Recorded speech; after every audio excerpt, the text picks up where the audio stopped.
For 4 days every year, in the darkness of winter, the river, streets and buildings of Lyon are turned into a dazzling festival of lights.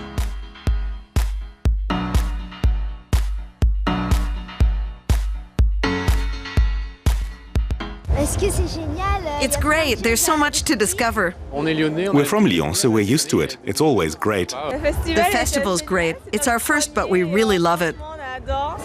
It allows us to get some fresh air and see some wonderful things.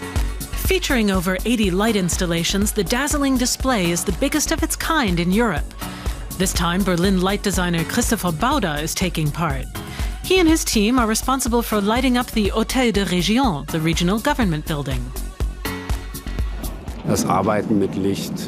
Working with light, darkness and light has always been a fascination of mine.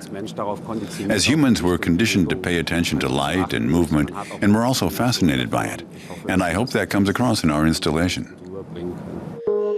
4 days before the festival, Bauder arrived to begin programming his spectacle. It consists of 50 illuminated triangles suspended above ground, a marriage of motion and music. Renowned electronic musician Henke worked on the soundtrack.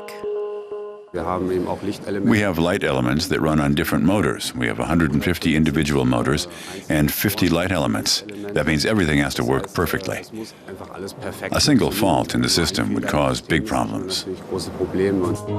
A few streets away, French designer Jean-Charles de Castelbajac is testing his installation. He's in charge of lighting Lyon's town hall.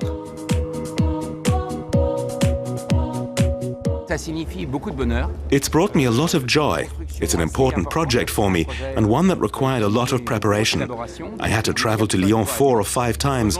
Luckily, I have family here, but I really enjoy the work, especially with so many talented people taking part in working for the city.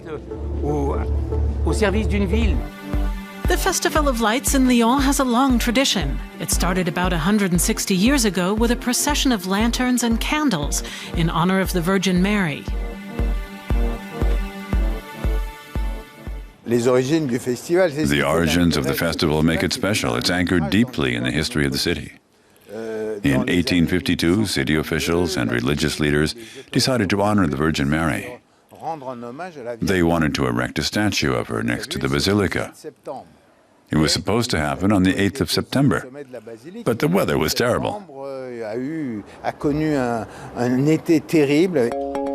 So the people of Lyon decided to push back the date a few months.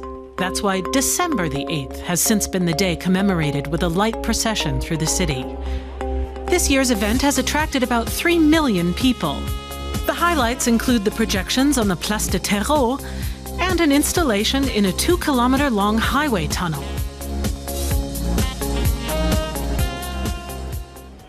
Hundreds of visitors have been gathering to watch Bauder's contribution.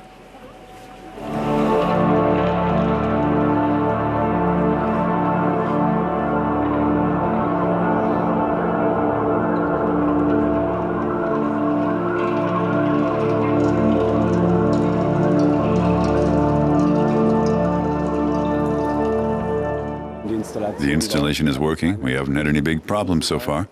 I think it's breathtaking. Last night there was a moment when I stood in front of it and thought, that's just incredible. It doesn't happen often with my own work. The Festival of Lights always finds ways to reimagine and reinvent itself, seeing tradition not as a constraint, but as a strength to build on.